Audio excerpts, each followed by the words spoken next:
comecei a treinar jiu-jitsu em 2011, Gracie Barra Bangu, mas era na unidade no Parque Leopoldina, com o mestre Cabelinho, com o Gabriel Garça, que ainda é meu professor. Comecei a competir 6 meses depois assim, de treino. Com 6 meses eu comecei a competir, porque o Garça ele sempre foi competidor, né? Então ele sempre incentivou os alunos a lutarem e daí eu não parei mais. Às vezes eu chegava na quinta-feira, ele falava, Mari, te inscrevi em tal campeonato, vai lutar esse final de semana. E aí eu fui, a faixa branca eu lutei assim, praticamente todo final de semana, eu lutava todos que tinham, e a faixa azul também não foi igual. Lutei muito na faixa azul, pra mim foi uma faixa muito boa, que eu ganhei bastante campeonatos, fui campeã em ranking de algumas federações e assim, sempre tive incentivo de lutar mesmo com o Gabriel, ele sempre me incentivou e eu sempre, assim, na minha caminhada no jiu-jitsu, entrava muitas meninas, mas nenhuma ficava, assim, poucas continuaram, mas depois saíram, então assim, tive alguns treinos femininos, mas que não continuaram, então a maioria dos meus treinos sempre foram com os meninos. Eu treinava de igual para igual, os meninos nunca me aliviavam, o Garça sempre frisava isso, porque como eu era competidora, né, sempre fui, e ele me incentivava a treinar mesmo para chegar lá e lutar. E assim foi, passaram várias meninas na minha vida, foram graduadas, mas quem ficou mesmo da época que eu entrei foi eu e continuo até hoje.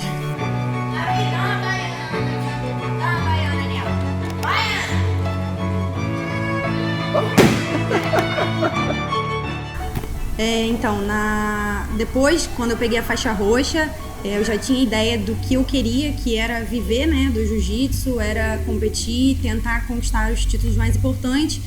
Acabou que eu engravidei sem, assim, não tinha nada planejado, acabei engravidando e lutei um campeonato grávida, inclusive, sem saber.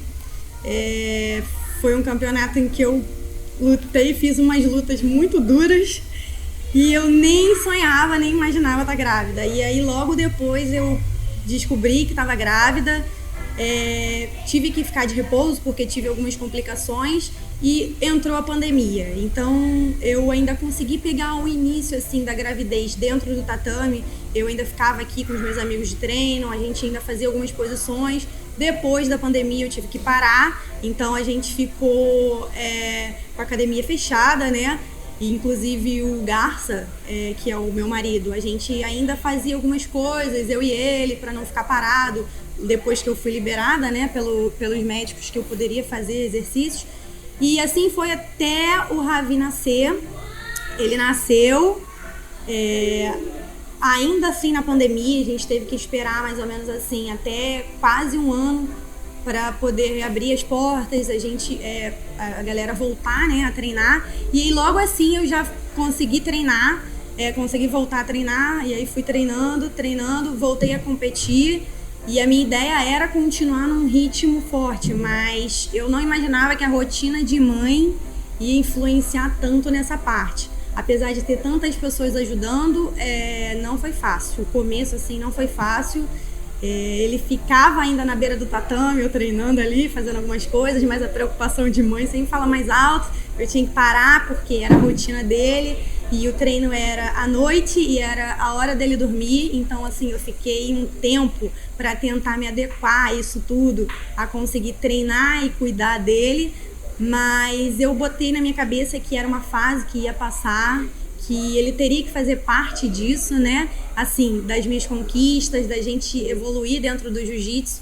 E foi melhor até do que eu pude imaginar, porque depois que ele foi crescendo, foi interagindo mais, a galera começou a ficar com ele, aí olha ele rapidinho para poder treinar, aí vai o outro todo suado, chega lá, cuida dele, abraça, e aí a gente vai deixando algumas coisas de lado que a gente pensa, ninguém desconhecido pode agarrar meu filho, mas o pessoal abraçou ele, acolheu ele com tanto amor, assim, sabe, como se fosse deles, filhos, enfim, que isso me confortou, me deixou mais tranquila Então eu voltei a treinar, voltei a competir e é isso. Aí consegui chegar, conquistei a faixa marrom no final de dezembro, né, do final do ano de 2021. E agora a minha ideia é essa, é treinar forte, dar as aulas que eu dou, né, de infantil, para as meninas e lutar, conquistar os campeonatos importantes. E com ele junto, quando eu tô nos campeonatos, ele vai e dá aquela força, ele torce, o último inclusive.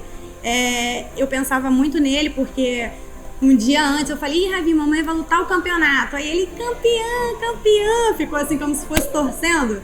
E aquilo ali na minha cabeça, na hora da luta, eu só pensava nisso. Falava, não, ele falou que eu vou ser campeã, eu vou lutar pra isso. E aí eu acabei conquistando, né, o primeiro lugar e ele tava lá fazendo parte disso. E é isso.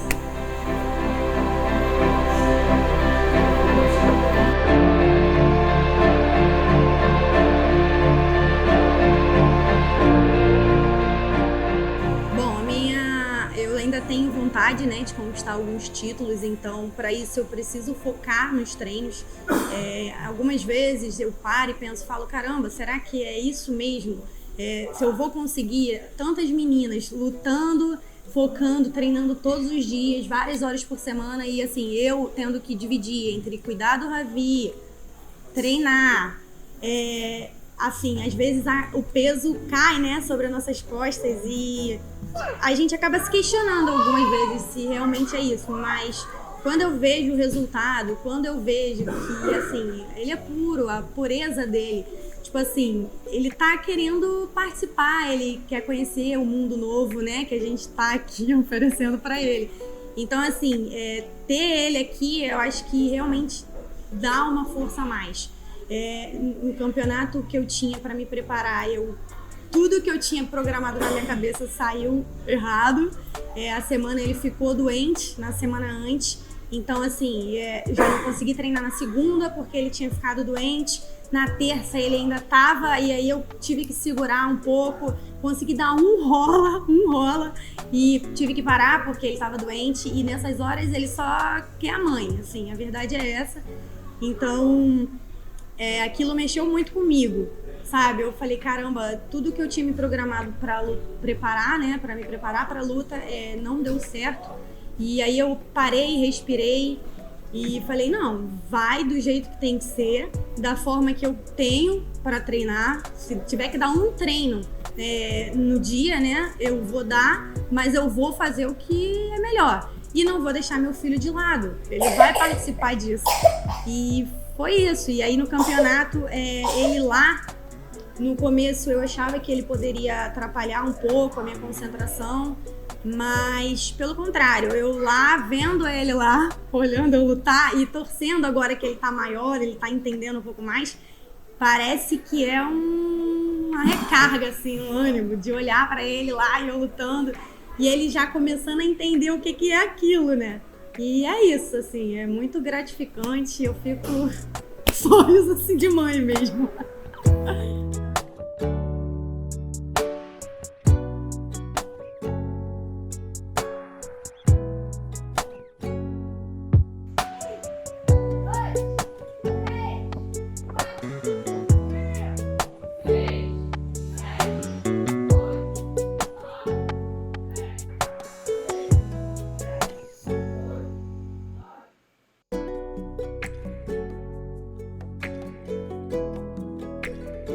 Bom, depois que eu fui mãe, assim, eu não me imaginava mãe, na verdade, e eu tive que contar com ajudas, né, de fora, uma rede de apoio, porque as pessoas romantizam muito a maternidade, mas, na verdade, só quem passa sabe.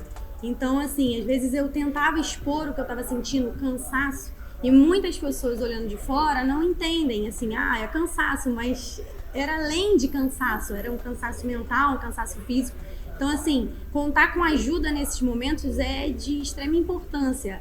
E o Garça, quando eu preciso treinar, ele pega o Ravi, ele segura. Como ele treina também, ele gosta de treinar, ele dá aula, a gente se divide, entendeu? Quando eu tenho que dar aula, ele pega o Ravi, ele cuida do Ravi.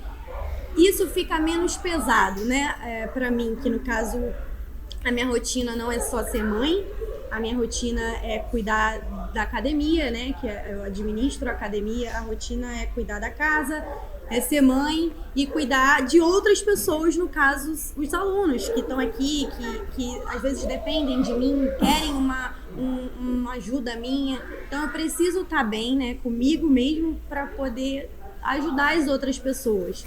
Então a minha rotina basicamente é acordar, Ravi. Aí o Mari, eu tenho o meu momento que eu preciso ler, eu preciso estudar, porque senão eu não me sinto útil, né? Apesar de você estar cheia de tarefas para fazer, mas se você não fazer algo por você, você não vai se sentir bem. Então às vezes eu preciso parar, fazer alguma coisa por mim, Mariana, né, mulher, e continuar minha rotina. E tem que dar aula, e tem que treinar. E isso é fundamental, você ter ajudas. Minha mãe me ajuda, às vezes, a olhar o Ravi, o pai, que é o Garça, que é o mais importante, né? O papel fundamental, que não deixa a peteca cair, porque muitas vezes a gente pensa, né? Caramba, não vai dar. E a gente vê tantas mulheres parando a vida, deixando os sonhos para trás por conta dos filhos. E assim, não é culpa deles, entendeu? Eles dependem da gente. Então a gente acaba tendo que se reinventar muitas das vezes, e é isso. Ter a ajuda dele é fundamental. E ele cumprir com o papel, mostrar os valores para o Ravi, tá ali me apoiando, me ajudando e contribuindo, né, para o crescimento de uma criança que é sem palavras, assim, porque eu sinto que não depende só de mim, que o peso não é só meu, entendeu? O peso é do pai e que ele cuida da forma que tem que cuidar. E é isso. Eu às vezes penso em desistir, hoje em dia menos, mas ainda assim a gente tem aqueles momentos que a gente fala, cara, só sei sentar e chorar. Às vezes o Ravi chora de um lado e eu choro de outro. Mas eu busco uma válvula de escape, às vezes, no treino. Estar no tatame já é para mim muito bom, já me faz evoluir, já melhora o meu dia. Mas treinar, às vezes dar aquele treino mais forte, para mim é essencial. Então aquilo tudo que às vezes do dia caiu sobre mim, falou, não, você não vai treinar, e eu consigo treinar, para mim já... E aí eu consigo cumprir todo, e aí no final do dia eu paro e vejo, caramba, fiz tudo que eu tinha que fazer, às vezes até mais. E aí dá um certo alívio, e é isso, a gente vai seguindo, a gente vai tentando da melhor forma, né, contribuir na educação dos nossos filhos. E eu quero isso, que ele cresça dentro do tatame, ele aprenda os valores, né, ele aprenda sobre respeito, sobre amizade, que é o que a gente cria muito aqui, e eu quero que ele seja feliz aqui dentro, do jeito que eu sou, e eu tenho certeza que ele já é, na verdade.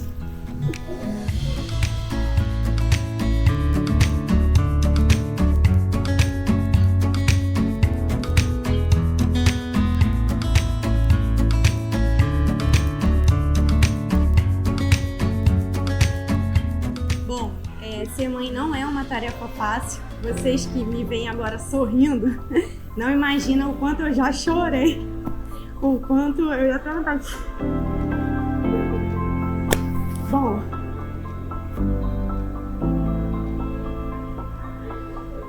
esse choro é porque a gente começa a lembrar de algumas coisas que é a nossa luta, né? Que a gente passa só a gente, porque apesar de a gente ter tantas pessoas em volta, a maternidade ainda acaba sendo muito solitário.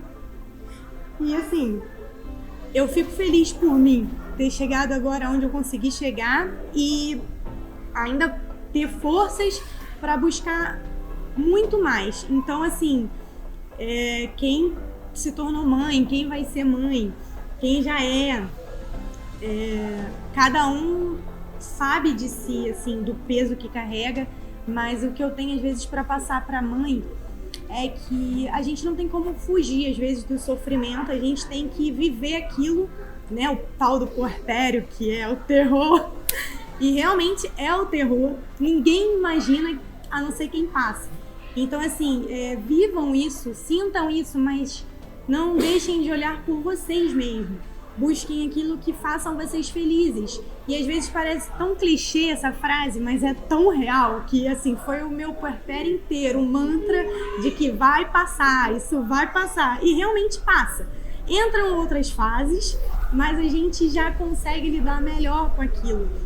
Então, assim, mães, se vocês estão, às vezes, se sentindo aflitas, sozinhas, pensando que vocês não vão conseguir, na verdade, assim, peçam ajuda. Não tenham vergonha de pedir ajuda. Ajuda é fundamental. Você, às vezes, ter o seu momento, 10 minutos só para respirar, já faz a diferença. Então, assim, peçam ajuda e vai passar. É uma fase e é o maior amor do mundo. É o maior amor do mundo que a gente... ser mãe, assim, é transformador. Eu era antes de ser mãe, né, de engravidar, eu era uma vida assim que às vezes eu até esqueço. Mas a gente se torna outra pessoa. E assim, incluir os nossos filhos nos nossos sonhos é transformador, é gratificante você ver, na verdade, olhar para trás e ver que aquilo te deu mais força, aquele sofrimento, aquelas noites que você não conseguia dormir, que você ficava com a cabeça a mil. E hoje eu vejo que aquilo eu tinha que passar. Aquilo me reergueu, assim. E eu falo isso para as outras mães: acreditem na força de vocês e busquem isso. Busquem o sonho de vocês e incluam os filhos de vocês nisso. Porque não tem felicidade maior do que eu estar aqui agora e ter o meu filho comigo participando disso. Sem palavras. Bom, Ravizinho, muitas vezes a mamãe perdeu a paciência, chorou com você, gritou, pensou que você estava atrapalhando ali o treino, pedia às vezes falava com alguma grosseria para você sair porque você estava atrapalhando, mas eu quero que você saiba que a gente tem os nossos momentos. A mamãe pede desculpa por, às vezes, por ter gritado com você. Você não merece isso, muito pelo contrário, você está aqui para ensinar a mamãe a ser uma pessoa melhor. E você realmente me ensina a ser uma pessoa melhor a cada dia. E a minha luta hoje é me tornar uma pessoa melhor, que você possa se espelhar, você possa se orgulhar na hora de falar de mim e te tornar um ser humano bom, do bem, um ser humano feliz, cercado de amor. Então, assim, eu quero que você saiba que hoje você me ensina mais do que a mamãe te ensina, na verdade, tá? Te amo. If you ever get stuck in the middle of the sea, I'll sail the world to find you. If you ever get lost in the dark and you can't see, I'll be the light to guide you.